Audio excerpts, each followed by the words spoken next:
Hello and welcome. This is Andy Robinson, continuing our multi-part series on thriving in uncertain times. This is the fourth video in the series. The previous three videos are posted on the Resilient Southwest Florida website. I encourage you to watch those, to listen to those when you get a chance. And we're going to continue the process of offering those personal commitments and habits in these uncertain times that we live in. There's no question that we live in a VUCA world of extreme volatility, uncertainty, complexity, and ambiguity. The pandemic was an extreme example of that, but we're going to continue to be in a VUCA world, and we were actually in a VUCA world even prior to the pandemic. And that's because there will continue to be market disruptions through innovations, through things that change, through global competition, through government intervention, government policy changes, mergers and acquisitions, all of that creating change and uncertainty that we've got to figure out how to adjust, how we think about it, how we deal with it, and what we do with it, both personally as leaders and in our company, to thrive and not just survive in this VUCA world.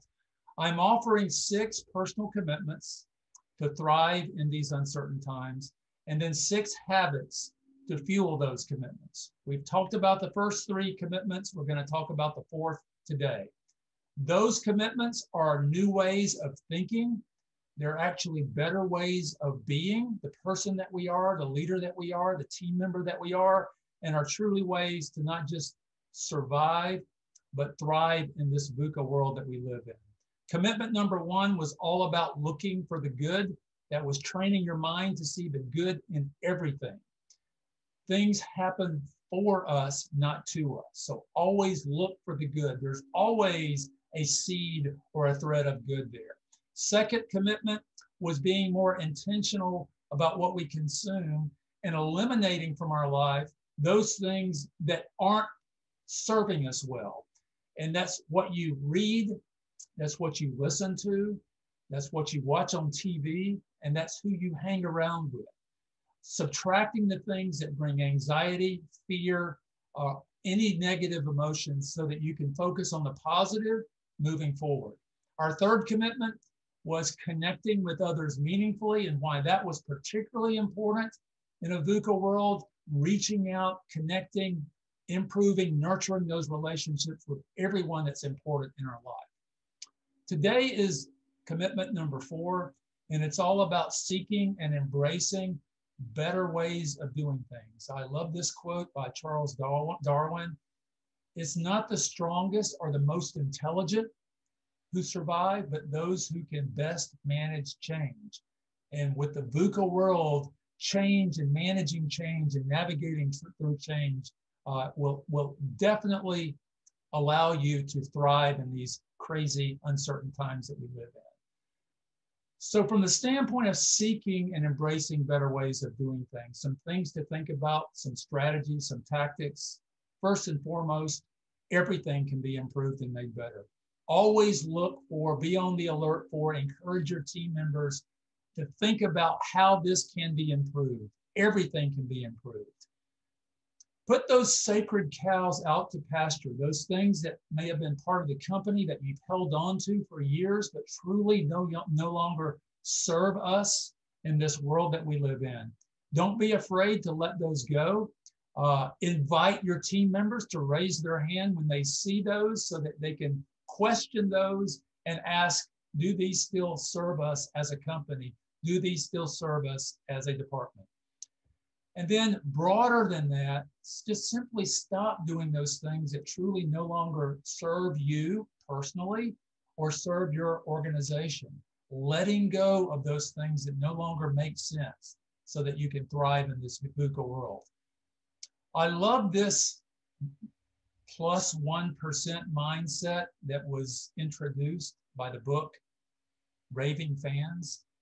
And what that is all about is looking for staying alert for how you can improve whatever you're doing, whether it's a deliverable, a process, a service that you're providing, 1% better every time you do it. Every time you create and write that report, those emails that you send, those presentations that you give, those meetings that you facilitate, always looking for how can I improve this process, this deliverable, this service by 1%, and then cascading that down to your direct reports and then down throughout the organization, asking how can we make this 1% better?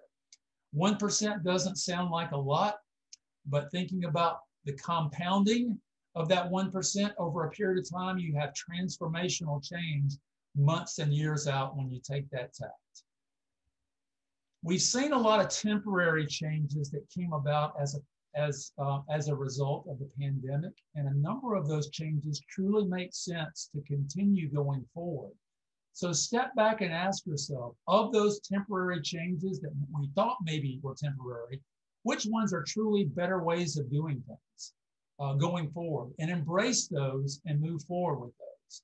And then along with that, don't be afraid and encourage your team members to experiment and prototype with additional new things, recognizing that some of those are going to work and some of those are not going to work, allowing failure to be a part of the process as long as those failures, quote, failures, provide us learning opportunities. So we can readjust that experiment or prototype, make that change, and try a different way of doing it. So seeking and embracing better ways of changing, recognizing that everything can be improved. We've got to let go of our sacred cows. We've got to stop doing things that no longer serve us. Develop that plus 1% mindset. Make the temporary permanent when that makes sense, and then continue to experiment and prototype. Be a change agent.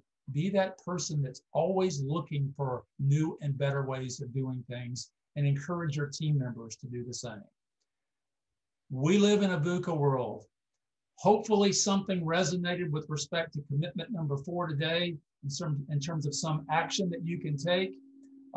Compounding those and combining those with the previous 3 commitments and any strategies that you took away there will truly help you navigate through this effectively and get through this VUCA crazy world that we live in. Thank you for joining us again today. I'll continue this series with the next 2 personal commitments coming up over the next several weeks, and then following that, 6 habits to fuel those personal commitments in the weeks to come. So stay tuned and continue to join us going forward. Feel free to connect with me on LinkedIn, reach out to me via email, reach out to me by phone if you have any questions about what you heard today, or if I can help you in any way as you continue to work through this VUCA world, this changing world, this crazy, volatile, uncertain, complex, and ambiguous world that we live in. And let me know what I can do to help you. Look forward to seeing you next time. Thank you for joining us today, and have a great day.